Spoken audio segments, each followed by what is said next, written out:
with the first pick. Thunderstruck! Thunderstruck! Yeah, Thunderstruck! Welcome into the Fantasy Rant podcast presented by Stadium Rant. Stadium Rant has great content on all social media platforms and YouTube, so make sure to check us out and shoot us a follow if you like what you see. I am Dan Baker, accompanied by my co-hosts Evan Gooding, Mason Beck, and Lee Cook. On this week of Fantasy Rant, we are going to be hitting the fantasy gym one last time for all you maniacs out there with Week 18 championships. I don't know how y'all do it, but we're going to cover it here for you. And then we're going to quickly recap the Wheel of Misfortune last week. That's our last one that we did. And then dive into our first of many Dynasty Mock Drafts. We're going to try to at least give you once a month, do that Dynasty Mock Draft. You know, keep an eye on where values are, where they're heading. And, looking forward to this Dynasty offseason. Already kind of graduated on from the redraft mentality, starting to eye some, get rid of some of these guys that aren't going to have a role next year. Some of those veterans that might have carried you through 2023, but maybe you can take a shot on some of these rookies in the upcoming years. Looking forward to see where this mock draft takes us. Again, first of many, so stay tuned.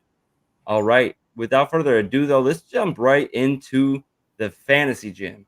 So this week, again, we got 6 RBs, 6 wide receivers. Ordinarily, they're going to be guys more right on that flex cusp. Some guys that you are considering maybe starting or sitting.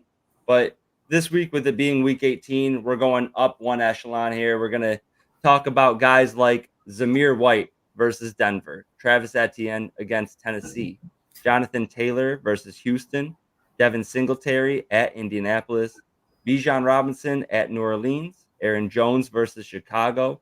And for the wide receivers, we have Calvin Ridley at Tennessee, DeAndre Hopkins versus Jacksonville, Jordan Addison at Detroit, Jackson Smith and Jigba against Arizona, Adam Thielen versus the Bucks, and Terry McLaurin versus Dallas.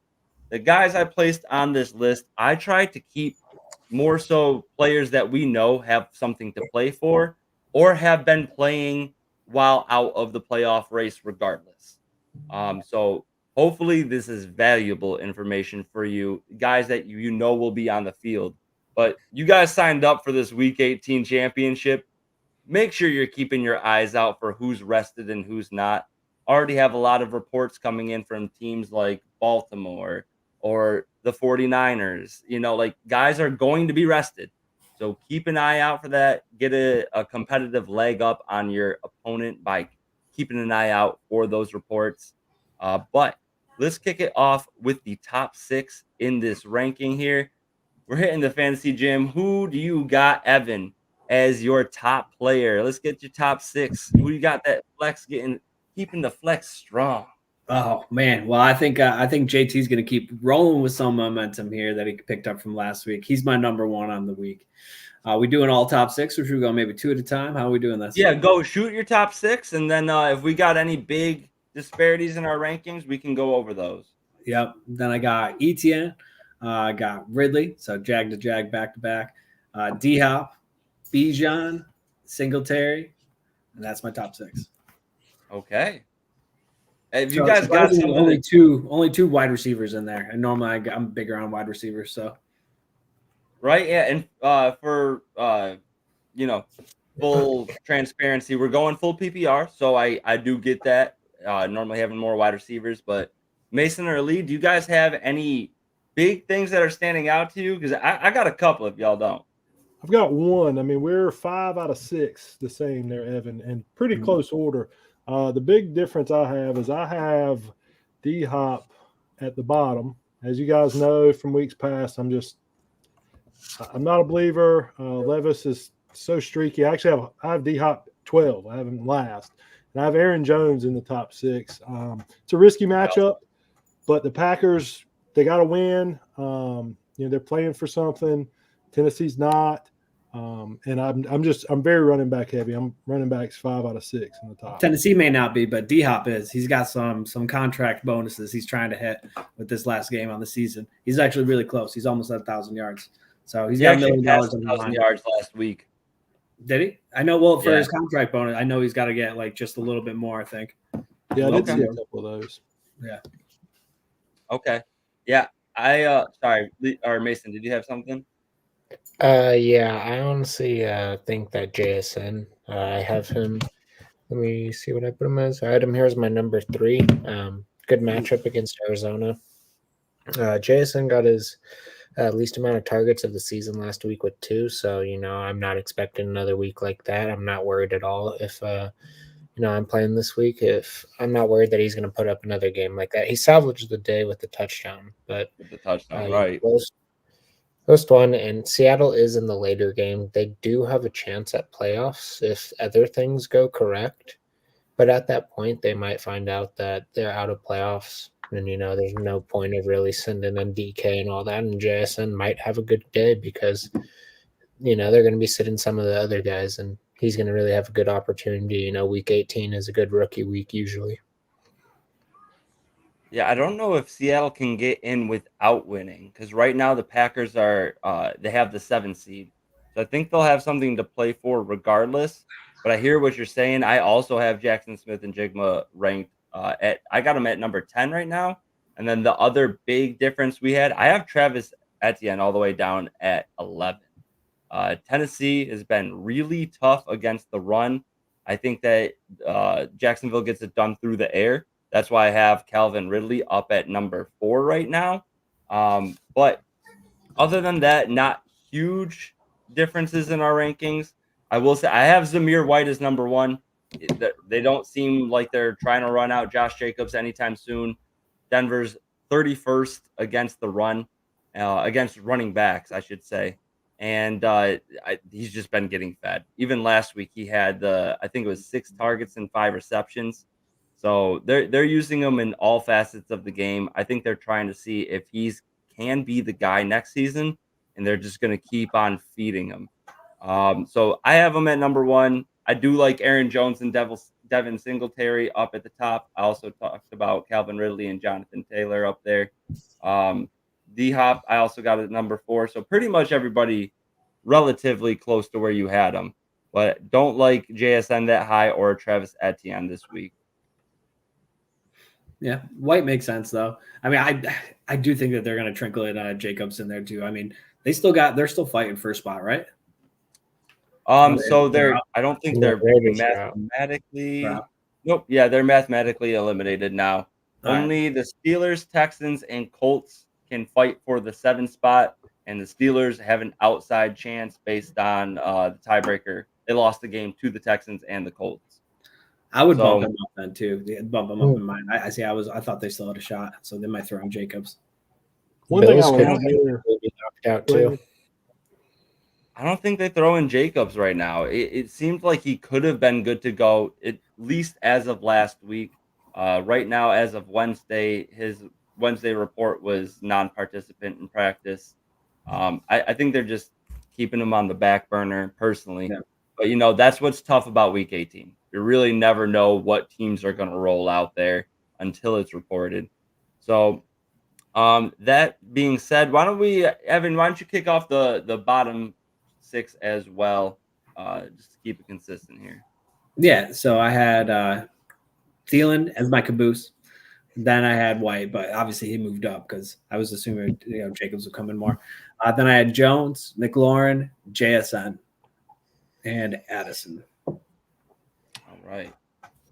Yeah, a little bit different for me. I got Addison at number 7. I think he is definitely boom or bust here, but I think his poor performance last week was much aided by another terrible Jaron Hall start. Not the guy. He's not the guy. Nick Mullins, he at least takes shots downfield. He did have that 4 interception performance, which I totally understand from a real NFL perspective, saying like, hey, we can't roll this out while we got playoff expectations. We can't be turning the ball over that frequently. But once you see a guy that can't move the ball at all, I would rather have the guy that threw for 411 yards, but has a chance of throwing, more than one interception to say the least. So I got Addison up at 7. I took Adam Thielen next. He's just consistent performance, not top end like it was at the beginning of the year, but he's still averaging about 7 targets over his last 4 games. Tampa Bay, atrocious secondary. And then I got Bijan, Jackson Smith and Jigma, Travis Etienne, and Terry McLaurin down at number 12 for me. Yeah. I got D Hop as my bottom one. And the main reason for that is because it's looking like Levis isn't going to be playing. He messed up his ankle last week, didn't practice yesterday, I believe, or no, I don't know if he practiced today or not. But Titans have no reason to start him really. And if you look at the games D Hop has played with Tannehill as a starting quarterback, they haven't been super productive. So that just gives me enough reason to not start D Hop. Yeah, totally understandable. That connection has not been there all season long. I think that, so this is just, again, like you said, off the Wednesday practice report. Nothing here for Thursday as of now, but it says that Levis is hopeful to play the finale, and granted, they don't have anything to play for as a team. They're not in the playoff hunt, but Will Levis has something to show still. I think he still wants to get out there, and I think it'll go a long way for him next year if he's able to put up a big game and stop a divisional opponent from making the playoffs. So I do think Levis is going to be out there, and that's why I had Hopkins as number 4. But that and the matchup against Jacksonville is juicy for wide receivers.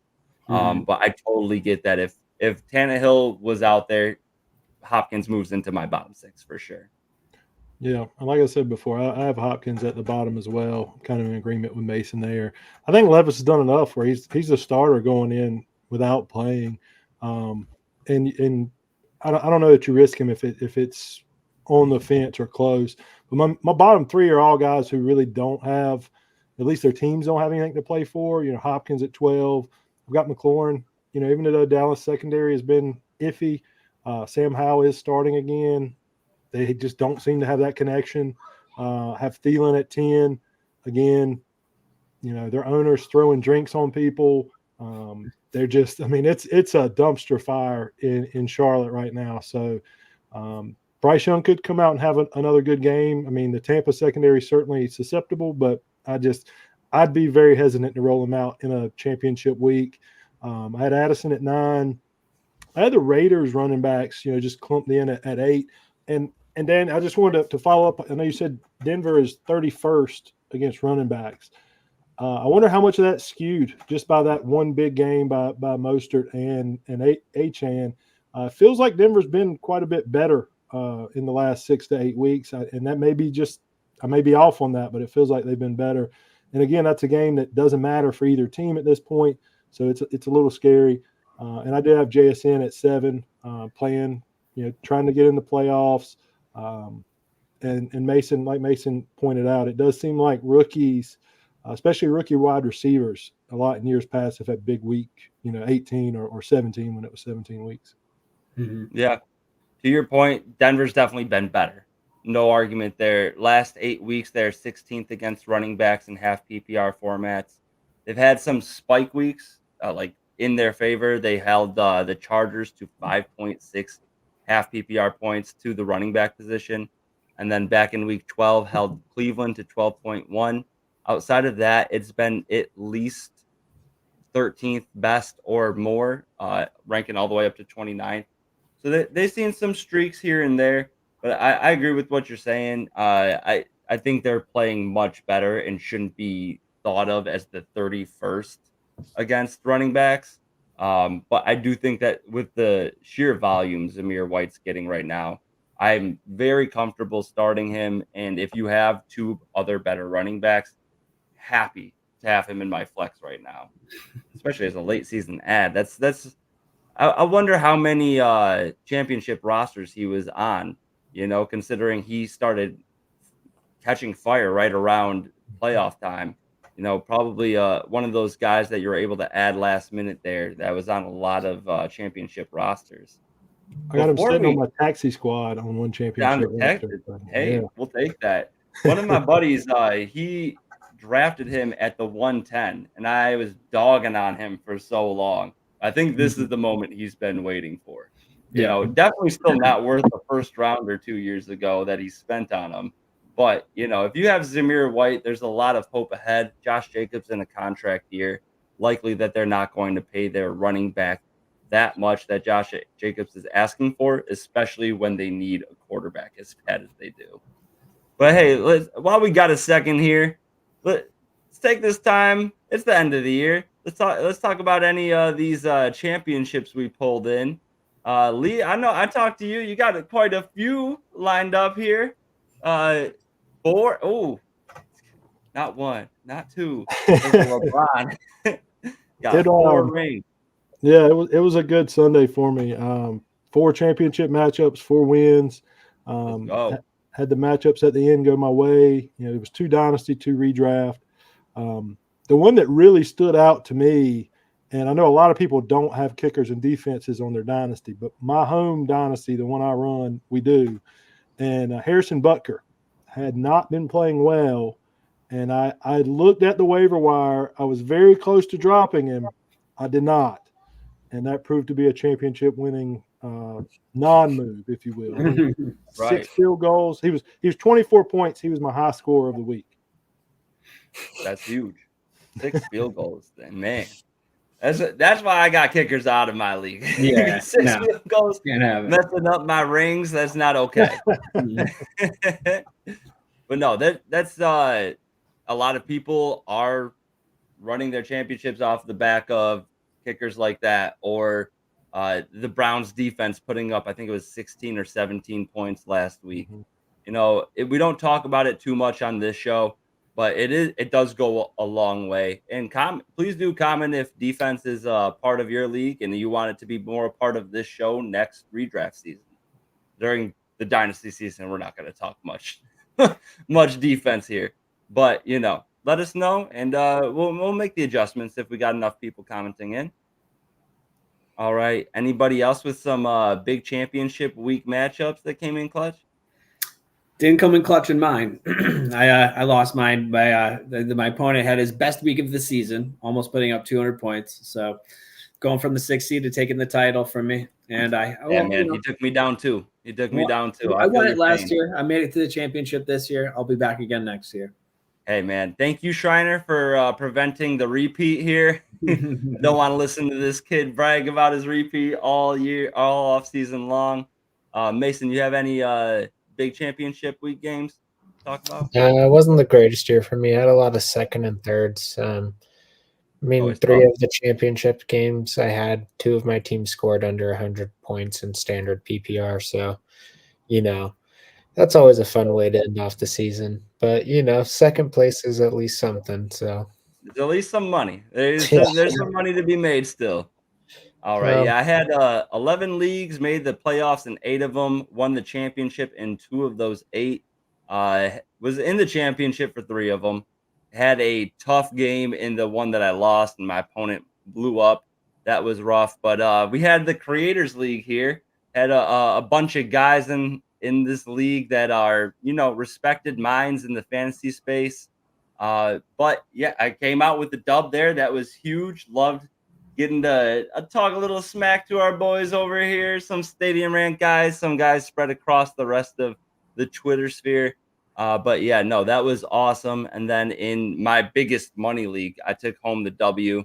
That was awesome. Again, it was a new league to me. Spent a lot of money on there, and happy to come away with more than I spent. So yeah, already looking forward to the future. It's crazy. That's why we're here, though. That's why we're here. Positive. We're gonna be here. Positive. What'd you say? Got a net positive. That's right. Right. Net positive. We're working with it, and we're here to do the same for y'all. Make sure you stay tuned over the off season. We got tons of Dynasty content coming your way. And feel free to shoot us some, keeper questions, whatever it may be that's on your mind heading into next season. We're going to be covering it all over the next, 6-7 months before the season gets ramped back up. All right. That being Before we said, move on, Dan, I wanted to mention something. We were talking about championships, and I saw an interesting idea online. I just want to throw it out there to you guys, see what you think. Yeah. I'd never heard this before, and I've been doing fantasy for over 20 years. The worst feeling that you can possibly have is when you're in that third place game and you outscore both of the teams in the championship. Yep. And significantly sometimes. And that's just the format of pretty much everything. I saw someone mention an all 4 playoff format. So 4 teams make the playoffs. It's a 2-week playoff. There are no matchups. So whoever has the most points for those 2 weeks wins the championship. And I think I'm going to try, maybe not my main league because it's been running so long and everybody's creatures of habit, but I think I'm going to try a league like that next season. I'd like to try that one too. That would be fun. Knockout league. I would love that. Evan, you should do that in your league. Specifically, you got only 4 teams making the playoffs. I am a dictator. I change the rules all the time with no vote. And nobody cares. You really do. I can speak to that. There is no vote. He always is complaining about all the other leagues where we're not doing exactly what he wants to do. Yeah. And then he takes that and implies it in his league. Or hey, if it's up to me, kick return points would still be in that league. So you're welcome. I let you have that one. We voted that one in. I did do 1 vote. 1 vote because that was ridiculous. I had Dante Hall one year with when he had one of his big return years where it was I think it was 25 yards a point or something like that. He was like the second highest scoring receiver in the league. Yeah. Well, there you go, because he still had his at 1 point per 10 yards. Yeah. Per return yard. So equal to receiving yards. Yes. It was insanity. I'm glad we got it changed. You made some other interesting changes, but those ones I can at least get behind. There's some strategy to it. I do love the 2 tight ends. I do love the 2 tight ends. 2 starting tight ends for all 12 teams. Whoever has, if you're able to get 2 top 6 tight ends on your roster, you now have a point differential of like 20 to 30 points per week. Mm-hmm. So I love it. It adds, and now it's super flex too. So there's a lot of point for first down. I love the point for first down. Ton of opportunity cost to take into consideration in leagues like that. But I would love to be a part of a league that does the last 2 weeks are cumulative. Whoever scores the most wins the league. I've been in a part of plenty of leagues where I've had great season runs, had 1 bad week in the first or second week. Now I'm booted, So I like that thought, and I definitely, like you said, creatures of habit, hard to get your home league to change in any way. But I do like that moving forward. All right. So real quick recap of the Week 17 Wheel of Misfortune. We won't be doing one this week as we're going to jump right into a Dynasty Mock Draft right after this. But Evan, why don't you take it away with how we did in Week 17 on the Wheel of Misfortune? So I'll start off from the bottom way up, and starting with you, Dan. You're going to be holding on to that till next season, so keep it nice and warm for us. Then you actually can keep holding it on through the next season too if you want to, but we'll see about the whole season. I got you. But his quarterback was Derek Carr, 15 points. Ty Chandler, running back, 9.4. Chris Olave, biggest dud of the week for you. Man, that Saints stack did not do me well. I thought they were going to capitalize against Tampa Bay. McBride gave you a shot, though, to come back, but not enough, 10.8. But I'd say he was highest performing per, projected from the position. And then, then I was up next. Didn't take home the W on the last week. That's up to Lee, but we'll get to his team next. My team, QB Kyler Murray, 23 points. Bijan Robinson, 11. Nico Collins, 15. Jake Ferguson, 7. So I thought it was a solid lineup, but it was not enough to take out Lee, who had CJ Stroud, who didn't even need Stroud, but these two really what carried him. Jonathan Taylor, 17 points. Rashee Rice, 17 points. Sam Laporta, 15 points. And he took home the W. Undefeated. Yeah, I would say, Lee, for joining this late and having as many 1 or 2 finishes as you had, I think you take home the crown this year for Wheel of Misfortune. Yeah, we'll keep some more official stats on that next year. Have a point system. We've been talking about doing that. So beginning to end, Wheel of Misfortune. And if you guys have any other better names too, I kind of came up with that on the fly. So feel free to shoot that into the chat. I like Wheel of Misfortune, but that's just me and my dad pun self. So, Wheel off. without further ado, let's kick Just need a off Van this White. mock draft, which is going to be a Dynasty startup mock, super flex, full PPR. We got moderately deep rosters, 2 wide receivers, 2 running backs, but 4 flex in this. So it's something to keep in mind with the full PPR. But let's kick it off. And all of you, make sure you have the volume off on Sleeper. I don't want to hear no beeps. Let's see it. All right. Easy pickings for me. Jalen Hurts, top 3 QB moving forward. No thought needed there. Happy with Jalen Hurts. Not worried about the tush push? Not worried about the tush push exit. It's likely to be, but they gotta. They'll find another way. Jalen Hurts will still get his rushing touchdowns. We've seen Joe Flacco do it without the tush push a number of times already. So you just need that strong interior lineman. Yep. All right. Okay, That's a solid pick. Lee, it's crazy that so many people were questioning Lamar going as early as he was this last year. He was taken behind Burrow. I saw him taken behind Fields and Trevor Lawrence last year, behind Herbert even. Just absolutely insane. Lamar having the true. Who's your guys' pick for MVP this year? That's definitely Christian McCaffrey.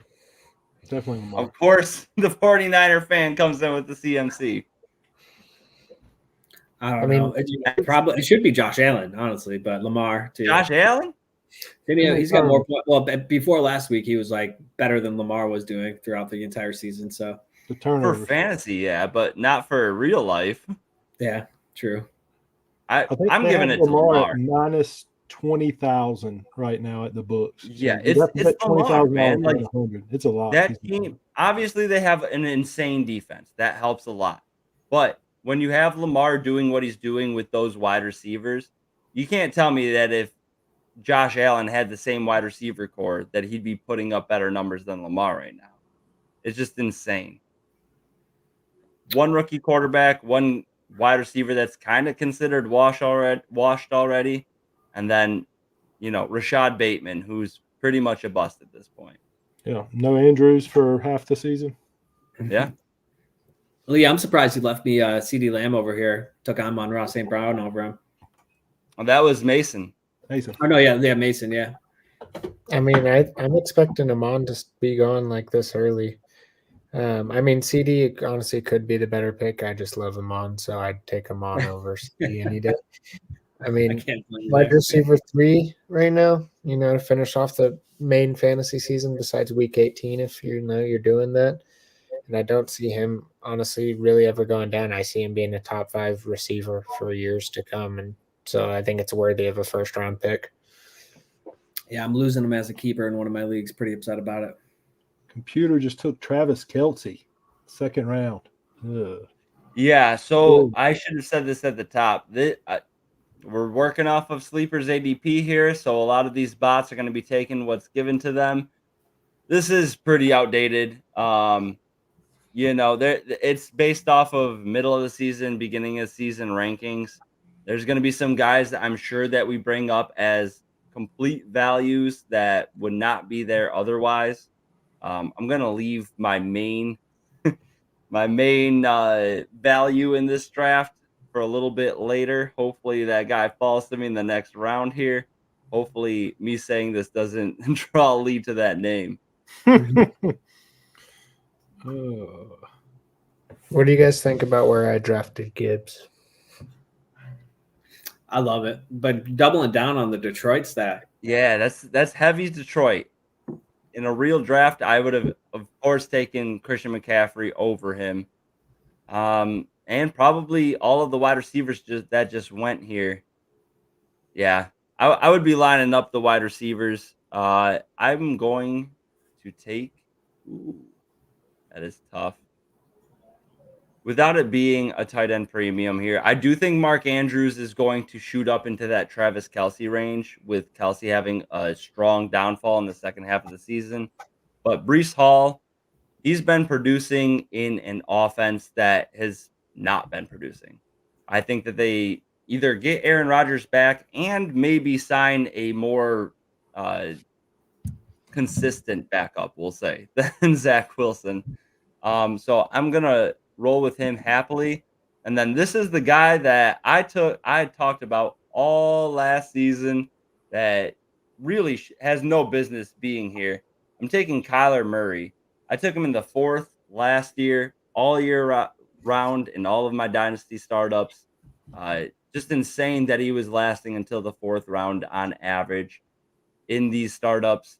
Kyler Murray is still young, still looked at by the coaching staff as the option in Arizona. I don't think they're going to try to replace him. On top of it, they just won a game against Philly that is going to decrease their spot in the NFL draft. So, I like it. CJ Stroud, again, probably. Let's speculate a little bit here. CJ Stroud next year, where do you see him going in this draft? Before Kyler Murray and Deshaun Watson. Yeah, it's literally we For for sure. exact statement. For sure amongst the QB specifically, but let's open it up to the rest of the board here. Let's say Garrett Wilson at 2.5. Would you take Kyler Murray over Garrett Wilson? Not in a super flex. No. So, you would Kyler not Murray? take Murray over Wilson in Superflex? I would take Kyler over Murray. Over Wilson. I don't know. That's In a a tough super one. flex, I would. I don't know if I would.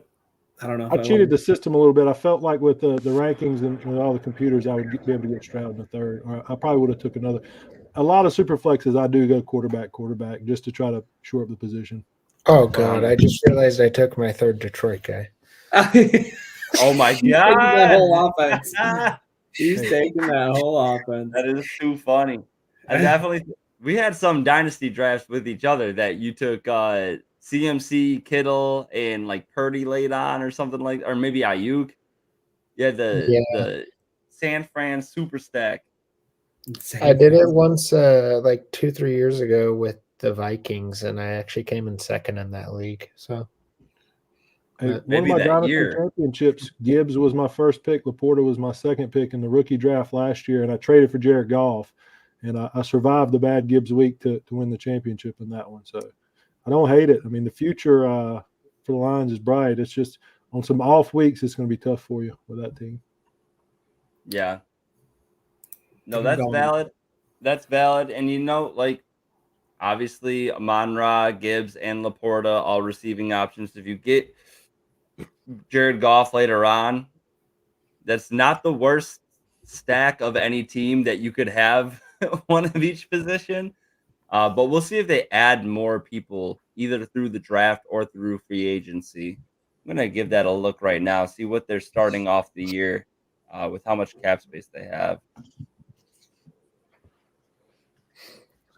This one's going to be tough because this is really dependent on who the quarterback is for Atlanta next year. Interesting.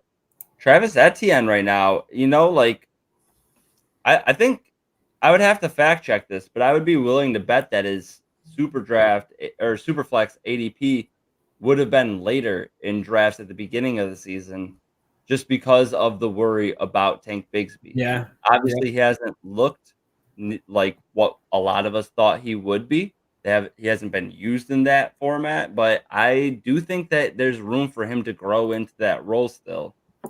Where is your confidence level for Etienne moving into next season, Evan? I thought he performed a lot better too this year. I'm looking at the numbers from last year. Yeah, I think so. From 2022 to 2023. Yeah, he definitely performed a lot better this year than he did last year. A lot of he's got actually about the same, but he just looks better in my opinion. So I don't know, man. We've seen his efficiency go way down. He's so consistent. He got because of the usage, yeah. But if they end up utilizing Tank Bigsby or even bring in another running back, I don't know if that consistency is going to remain where it is. We saw in 2022 he was ripping off carries at 5.1 yards per carry. That's dropped down to 3.79 yards per carry this season. But the touchdowns has made up for it. Yeah, I mean, Touchdowns, you got he's more also only- receptions as well. But he's only had like 4 games over 20 carries. So that's not right. like But the argument isn't his volume. The volume is there. The argument is his efficiency. The efficiency has dropped, and if he continues to running the ball at 3.7 per carry, I don't think he remains the RB1 in his own backfield for very long. Yeah, I can see that. Yeah, his efficiency does have spikes in it for sure. But his TD efficiency's up. TD efficiency is up. I just realized I've been talking a lot. I am on the clock. We are not taking Jerry Jeudy. That is last year's mistake. Do it. Huge.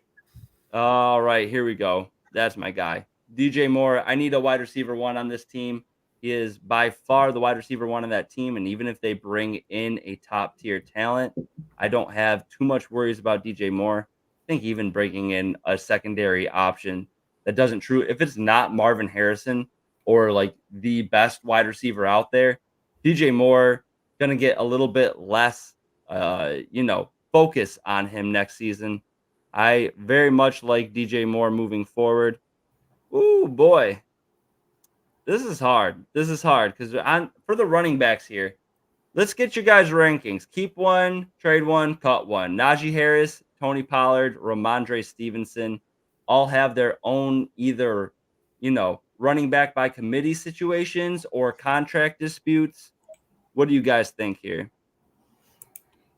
I think Pollard's going to be at my cut guy. Yeah, Stevenson would be probably who I take, and then Najee try to trade away. Is that keep trade cut or yeah? Yeah, I think I would agree. You did it. You did it. You, who knows what is Pollard going to be a starter next year? I don't know. Who knows where he even ends up? That's the whole thing. Yeah, no, Pollard's definitely a guy that I got a lot of question marks going forward into next season on his value. When I'm not really trying to sell him or buy him until if we find out if they bring someone else in, because his value could shoot up a lot if they don't bring in anyone else. But I'd be trying to sell him before this next draft for sure. Yeah, I think we're all in agreement. Pollard is the cut here. He was on a fantastic offense this year. Let me fact check it really quick, but I believe that Cowboys, bare minimum, they're top 3 in the league in points per game. They are tied for 3rd with San Francisco for points per game. The offense is moving. The offense has passed more than I think we expected it to, with all the reports of defensive strong, Mike McCarthy, run the ball, bringing in Schottenheimer as their offensive coordinator. However, they've continued to pass the ball pretty consistently here. And yet, Tony Pollard went from 5.2 per carry to 3.9 per carry. That is terrible in this offense. I think we all expected him to at least maintain a 4 yards per carry average, even though he's not far off of it. He has not looked great on the ground. Insanely inefficient in the red zone. And that's where you make your bread and butter, So for a team that's visiting the red zone as frequently as they are without Pollard punching it in, I don't see a bright future for him if he ends up on another offense. Kyron Williams will not be available in the 5th round of your draft. Yeah, these are a little bit skewed here. The ADPs, I'm sure, will write itself soon enough, especially when we get closer to draft season. But nonetheless, let's see who we had up next. Ooh, Lee with Brandon Ayuk. Mason, tell me how you feel about that. Were you targeting Ayuk in this upcoming round? No, I was 100% going Kyron because I realized, holy shit, it's a 5th round and Kyron Williams is still there. So yeah, he's going to be a top 3 round pick next season. You think? Kyron, I think he'll be a top 3 just in Dynasty, even because he's only 23. Very young, and it's not like he was a old rookie or anything like that. I think he's at a good age where he's worth a top 3 pick at the running back position, especially because the running back position is going to be kind of dry next year, I feel like. Yeah, it'll be interesting to see. I got to take a look at some of these free agent running backs. I know we got a few older names in the mix, like Derrick Henry, Dalvin Cook back on, Zeke back on a 1-year deal. So we'll see how it goes. But I agree. At the beginning of the year, I did not consider Kyron to be their guy because they keep on switching who their top RB is. With the production he's put up and under contract another 2 years, hard to move away from somebody who's giving you so much in that offense. True. Back-to-back rookies over here, Addison and Kincaid. I'm tilting between. I was debating Zay Flowers or Addison, and honestly, I think Addison at this point is safer. I don't know why. Zay Flowers is the clear leader in that, but they could also bring somebody in. Baltimore, I think, could more likely to bring somebody in for the wide receiver. They probably should bring somebody in, right? Yeah, which it really brings the question mark to Zay Flowers' value for me. Not to mention Mark Andrews was done for like a majority of the season. So that's a lot of reason why I think Zay saw a lot more opportunity too. So I think Addison's opportunity he saw was pretty consistent with what we'll see next year. I want to know what you guys think of this one. Tank Dell. Oh, yeah. I was going to get him for the stack. First? That is solid. Yeah, I feel like I'm not sure if that's where he should be getting drafted yet. I mean, I'll have to see a little more, just starting to get into next season. But, I mean, 6th, 7th round in a Dynasty league, I see Tank Dell going there. Yeah, definitely fair. No, that's completely valid. And then, Evan, to bring up what you were talking about, when Mark Andrews went out in week 11, after that in full PPR, or this was even half PPR leagues, 20.7 points, 17 points. Had the one dud against Jacksonville that is still a mystery to me and kicked me out of the playoffs. But 1.7 points. Then 17.7 and 18.1 against tougher defenses, too, with the last two being against Miami and San Francisco. So I completely hear what you're saying there. I think Flowers really piggybacks off of the Mark Andrews absence. Before that, with Mark Andrews in the lineup, 6.5, 9.8, 1.6, 4.4, 9.5. Really such a difference in his usage. And the usage really catapulted him into like a fantasy relevant position. Yeah. So I see what you're saying there. Oh, man. I'm put up against some tough decisions here. Man, oh, man. This is a pick that I would have surprised myself with last year. I'm going to go with George Pickens here in the 6th round. I think they upgrade the quarterback. It's whether they do it through the free agency market or, trading for a guy like Russell Wilson. They already have been rumored to be in the mix for Russell Wilson. Or if there's a quarterback that drops in the draft, I could see them going any one of those routes. But I think they know that Pickett is not their guy. Obviously, Trubisky and Rudolph, despite Rudolph having success the past couple of weeks, is not their guy. They need to go out and lock up somebody that has some consistency out there. And Pickens, he's a playmaker. It is what it is. He's not a route runner, which is what I like to pride my wide receivers on. That's why I try to take wide receivers on guys who can win on every route.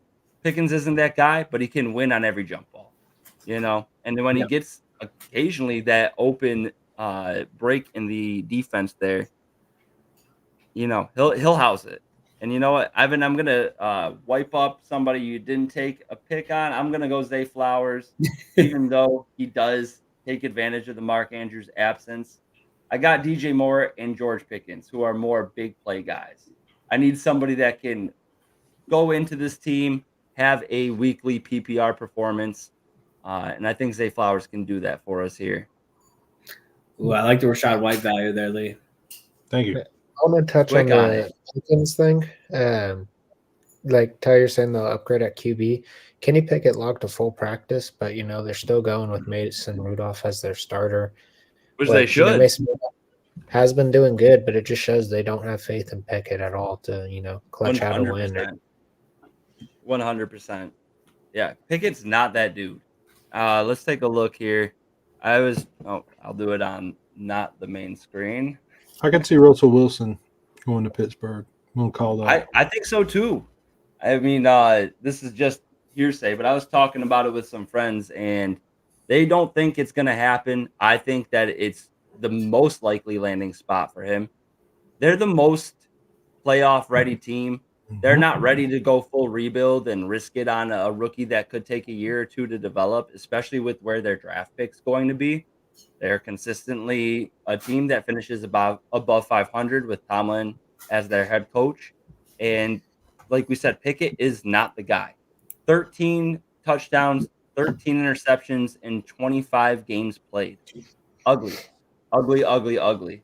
It's not the answer, and they know they need somebody that can produce for them now. So I agree with you, Lee, there. I think Russell Wilson the best next option. Or if they could get Kirk Cousins off free agency. One of the two. Ooh. Oh, my God. Yeah. Yeah. A-Chan's still there? See, this is how the ADPs what you guys were doing there. Oh, my God. I think we all would have taken A-Chan there if we knew he was still on the board.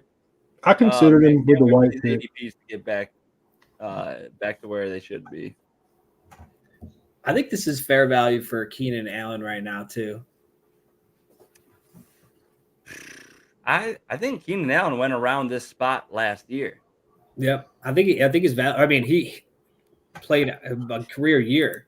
If you played all games, I don't know how many yards he would have gotten. Maybe even over 1,500 if Herbert was fully healthy and they were charging for a playoff spot. So could have gone very, very differently. I don't think it was quite there yet, but he had a great year. It's on the back of like all of the wide receivers going down again, though. Let's see here. So right now, granted, it was over 13 games. He has 1,243 yards. So he is averaging close to 100 per game. That's, full rights to you. And I'm a big Keenan believer. I don't think his value will dip too much just because he is a wide receiver that prides himself on route running rather than speed to get it done. That's not going anywhere. Herbert's not going anywhere. Kellen Moore probably is not going anywhere. However, a wide receiver core that is a little bit more competitive probably coming somewhere. So that'll be interesting to see Keenan Allen. All right. And I like taking Christian Kirk there in the 8th. I mean, he was doing pretty solid with, before he went injured. And obviously, that team is now dealing with the Lawrence injury, even though Kirk's not playing. But I think Kirk has proven that him and Lawrence have a good connection where, in the 8th round, getting Kirk numbers, if that's for a couple years to come, maybe even more, then I think that's a very solid value for him. No, that's very fair. And I just took a look. They actually just opened up his practice window now.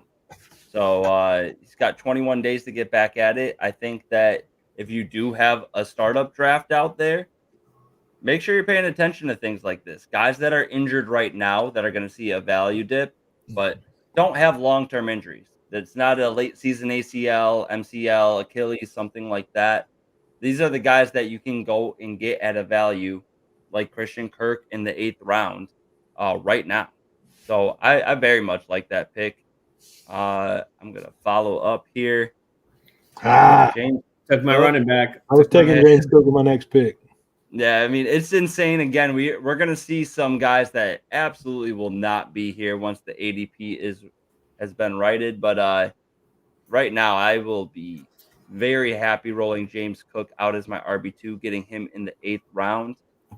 Let's see here.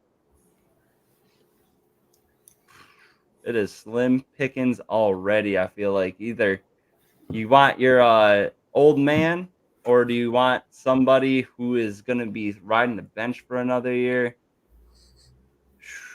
I'm going to take the guy that might be riding the bench another year, but the guy in front of him keeps on getting injured. And I believe in Zach Charbonnet as a talent. Talked about it all offseason last year. I just think Charbonnet is going to be one of those guys in the NFL. He's got the size-speed combo. He can catch. He can pass block. He's talked about well in his offense. They're going to have a lot of targets here. And Kenneth Walker isn't going anywhere for the next 2 years.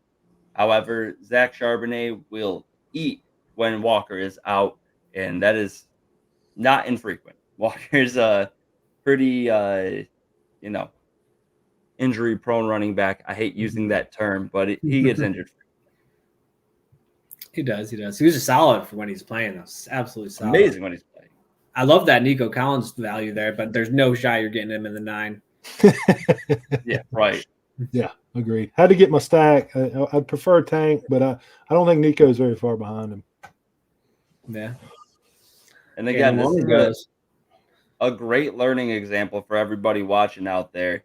If you're like us and you're degenerates trying to get into a startup as soon as the last season ends, pay attention to some of these average draft positions. If you see Nico Collins, a guy like Jalen Warren, James Cook, Devin Achane going this late, take advantage of it. Make some notes, grab them a round or two early in case there's other degenerates out there that are also paying attention to this. You can still get some great values even if you reach for them a round or two. Also, if you see that in your league, see if they want to up the buy-in. That's true too. Yeah. Other degens will do it. Evan, I really like that Tajay pick. That's who I was going to take. So, yep. What do you think about that Reed pick? I know I actually see him going higher than this. I was thinking I see him about higher than 9. I still think he's in the 6. He should be taken in the 6, to be honest. He's in my queue. So with that being said, where do you stand on Christian Watson? Where do you think Christian Watson should be taken in startups? I honestly think that they're both be startable, and I don't think that it will be more like 1A, 1B. You think that will be? You don't think it will be 1A, 1B? I didn't hear I do. that. Like I think that they'll both be startable, and I don't think one's going to be really the dominant wide receiver 1 moving forward. Okay, then how about Romeo Doubs then? Do you still think he factors in as like where do you see Romeo Doubs in the fantasy finish next season? Let's say he's a guy that I think definitely got a lot of opportunity off of injury. And I do like him, but I don't think his longevity is there. And I don't think he's proven to be like as much of a household name for Green Bay than Reed has. And then Watson was the household name year 1, then actually the previous year. So, yeah, it's tough to say. I think he's got more stock value in Christian Watson and Jaden Reed right now. My value and like ranking on where Dobbs is on like as far as dynasty value for wide receivers, it's definitely lowered this season. Like I'm drafting Dobbs later than I was drafting him last season. Yeah, that's fair. Yeah, no, I think that is fair as well. I was never as high on Christian Watson going into this season, but I still think that he's going to hold enough value in the Packers' eyes to the point where Jaden Reed doesn't become that explosive guy for them. He's still going to be explosive. He is the athlete that he is. But Christian Watson is also equally as explosive. Oh, man, David Njoku going this late. I was hoping to have him as a backup tight end here. And Mason, I don't know. We didn't talk about it at all, but I went with your boy TJ Hawkinson in the 5th round. Probably won't be there in real startups, but even with the ACL injury, I am happy to get him on this roster for the long haul here. I have a new tight end number 1 in Dynasty though, so who's your? Oh my God, Sam do we do Laporta. this? Yeah, Do we Sam do Laporta. this as a teaser? It's gotta be. It's Sam It's Laporta. got to be a teaser. Stay tuned for Mason's tight end 1. He upset all of us. I think Evan, who'd you take? Pitts, and I took Mark For our Andrews. rankings? No shot. I did not take Pitts for our rankings. Did you go Kelsey then? I'm going to it. All right, let's see here. I did take Pitts. Wow. I thought so. The youth, man. You're a youth-heavy man. Yeah. Writing's on All the right. wall. For my second pick here, I got Montgomery to sub in as my RB2, touchdown dependent next season. I'm going to roll with Jonathan Mingo here. Like his chances to step up into a wide receiver 1 role. Disappointing rookie season, but the whole Panthers offense was disappointing. And really, I don't know if they're going to roll with another top-end wide receiver. I think that they use the cap space that they have and go and get some more veteran experience like they've showed they wanted to do this past season. So, like Jonathan Mingo to continue to grow into his role. Brian Robinson, great pick there, Lee. Washington loved him this season, even though he had a disappointing end to his sophomore season. I think he's still going to be a volume dependent RB2 next year. Yeah, I mean Gibson's gone. The rookie, Rodriguez looked pretty good, but he's going to be slotted as the backup. Yeah. Yeah. I mean, my strategy with a startup for Dynasty, I'm looking for young running backs that are going to get volume, but I'm picking them late, as you saw. I don't want to put a lot of stock in running backs because it just turns over so quick. It does. No, that's a great point. Great strategy. I think something that most of us implement. And then, like you were talking about, Chris Rodriguez, basically a knockoff Brian Robinson. It'd be one thing if he had a pass catching skill set, was the quick twitchy guy, got offered like the Thunder Lightning compliment to Brian Robinson, but he's not that. He's going to be a lesser than version of Brian Robinson. So safe to say Robinson will get the bulk of the carries above him. This feels like an overpay right now with with Gabe Davis going here. But I think he's on a contract here, if I'm not mistaken, too, right? I'd have to fact check that, but I believe you're right. I think he's in his 4th year of his rookie deal. If he goes somewhere else, I actually think that he could be. Yeah, he's a free agent next year. He's one of the free agents I'm targeting in the offseason to see if he can get a nice landing spot. I mean, or maybe Diggs forces his way out if things end badly. And he's the default one. Yeah. All right. So after this next pick, everybody, I'm going to cap it off here. We're running out of time. So keep that in mind with your last pick, I guess. Shaping up your roster. We'll talk about it next week. If you guys feel like dropping a vote on who had the best roster, we can do that through the YouTube channel. Or if we get a couple of comments here, I'll post up a link on the Twitter to see who you guys think had the best mock draft. First one of the 2024 season. Jacoby Myers couldn't leave the draft without him, eh? Oh, there he goes. Jacoby. He was shamed by his Jacoby Myers pick, and he had to leave. As justified.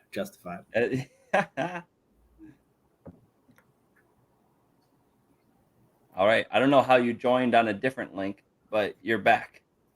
Yep. Yeah. Well, yeah, I just took Jacoby Myers and dipped. So Yeah. That's what we said. We were like, he's got to leave due to the shame of choosing Jacoby Myers. He didn't want to hear the trash talk, so he did. Hey, man, he finished as wide receiver 32, I believe. So, I mean, it's pretty solid, especially considering O'Connell came in halfway through. I'm going to take a guy that I think steps up into a tight end 2 role. This is more so kind of shaping up the roster here.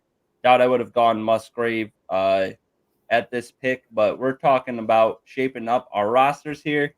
So to give you a little recap, the guys that we took at quarterback, I have Jalen Hurts, my 2 running backs, Breece Hall and James Cook, DJ Moore and George Pickens at wide receiver, TJ Hawkinson at tight end. My 4 flex box got Zay Flowers, Zach Charbonnet, David Montgomery, and Jonathan Mingo, with Kyler Murray as my super flex QB. We got Luke Musgrave as my only bench spot here, and I will kick it over to Lee for his roster. Yeah, so I think the oldest player on my team was the first one, Lamar. I went wide receiver heavy, so I have Chris Olave, Puka Nacua, Brandon Ayuk, Rashee Rice, and Nico Collins is my receivers plus flex. CJ Stroud's my second quarterback, my super flex. Went with Rashad White, Isaiah Pacheco, Brian Robinson Jr., and Jameer White as my running backs. And then I got Trey McBride as my tight end. Nice. Kick it on over to Mason. yeah, so for my quarterback, I got the true MVP who had one bad game, Brock Purdy. And my super flex quarterback, I got Jordan Love, who, who knows, showed some flashy signs, showed some bad signs. Receivers, Amon-Ra, Tank Dell, Josh Downs. Jacoby Myers was going to draft some, and I'm imagining Marvin Harrison Jr. on that team because there's no rookies included. And then RBs, I got Jahmyr Gibbs, Kyron Williams, Jalen Warren, Devin Singletary. And then Laporta as my tight end. Solid. And I'll finish it off here. I got Herbert, my true one and only, and then Travis Etienne, Devon Achane. Then we got CeeDee Lamb and Drake London as my wide receivers. Dalton Kincaid as my tight end. My flex is as follows: Jordan Addison, Keenan Allen, Jaden Reed, Tajay Spears, and then Derek Carr is my super flex quarterback. And then I got Gabe Davis, Mr. Does he get a new landing spot? Mr. Risky over there. I like it. And I'm not gonna lie. After we all is said and done, Lee, I like your roster, man. It's looking good.